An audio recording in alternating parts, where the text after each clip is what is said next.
Hey everybody, this is a 2009 Dodge Journey with the 2.4. I recently had a check engine light that came on. Upon putting the scan tool, it was reading a P2015. That code is actually going to be for the intake manifold position sensor. There's flaps inside the intake, and the position sensor actually determines and finds the right time for that to open to let the appropriate air that come in and give for optimum fuel economy. So that sensor wasn't working right, and another code I had was a cylinder 1 misfire, and the other things the car was doing was very sluggish acceleration. It would keep stalling out a couple of times. The car had a horrible vibration. It would have trouble getting up to speed. Engine check light was on. It would flash at times when the misfire was detected. When I put the code in, I'm getting all kinds of codes. I got the P2015. I got a P0301, which is a cylinder 1 misfire. I had a P0315, which is a crank position sensor. And then I had some camshaft code too. So I'm having a lot of codes, and diagnosing it was a little bit challenging, trying to pinpoint the exact problem. At times I thought, okay, so it could have been the crankshaft position sensor, it could have been a camshaft, it could have been a lot of different things, could have pinpointed. So anyways, I did some diagnosis. I tried to change around the ignition coil, I changed around the spark plugs, and I still had the same code as far as the misfire and all these codes. Then I found this other part. The code was saying the intake position sensor, so I actually went ahead and I purchased the intake position sensor from AutoZone for $127, and this was the part right here. So this is basically this one connects into the position to the intake, and the other part is going to be a whole, like a female and a male. This is a male, so that's a female one. It will connect in there. There's going to be an electric connector right here, and whenever the ECU determines the optimum condition, it's going to give the sensor signals to open. So it's going to open, and it's going to control everything for optimum fuel economy. So when this thing it doesn't work right, what happens is this thing right here should move around. It should move around in a free manner. There should not be any resistance whatsoever. So I'm going to demonstrate what's going on with this. Please excuse the camera work. As you can see, this one moves like that. So I'm having a lot of resistance. It keeps getting stuck. It shouldn't get stuck like that.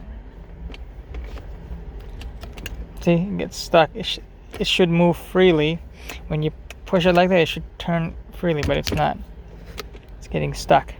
So what that means is the flaps, when the air is coming in, the flaps are letting either too much air or they're not letting air at all, which will cause the stalling conditions at times. And because of that, what happened was too much air would cause the engine to run in a lean condition.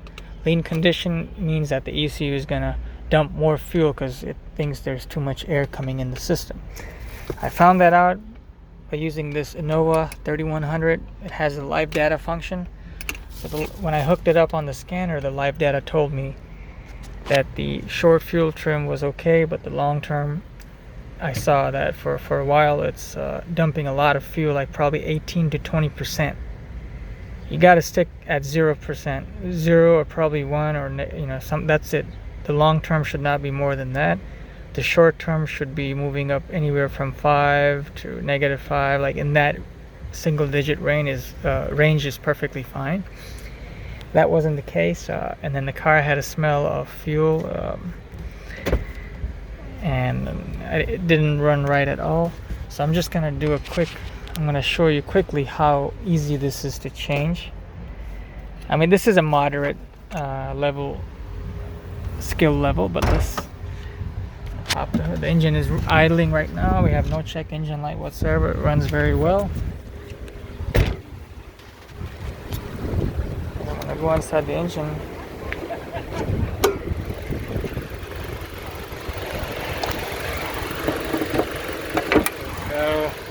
So that intake position sensor, It is right over here. As you can see, the new one that I just put in right there.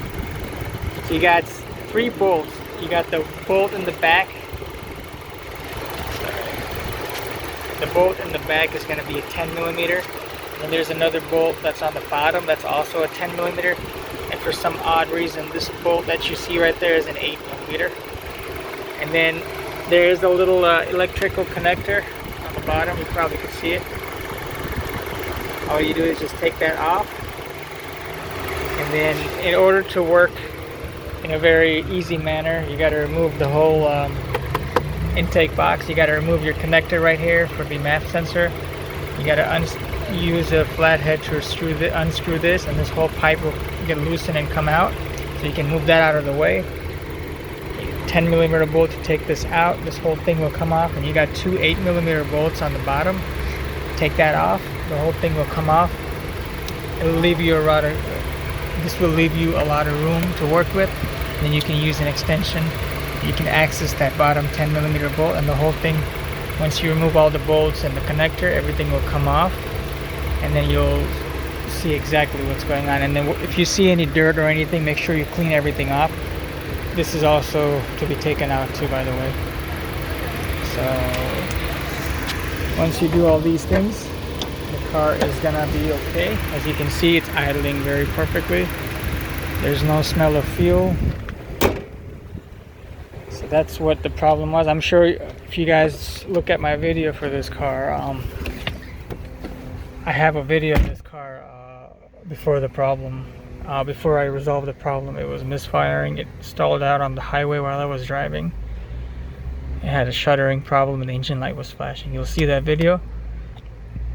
And if you ever see the symptoms, you know, this is one thing to check. So the code I had was a P2015. That means that the sensor was malfunctioning. Now if you get a code 2017, it means that the circuit is kind of high for that, or there's some kind of resistance, or something is like, it's not going to tell you the system is malfunctioning. This means that you just got to clean the system. You got to clean your intake. Maybe there's carbon buildup on the intake. If you clean everything on your flaps, you'll have no trouble and you won't have any codes. So hope that helps out. If you guys have any questions, please comment below.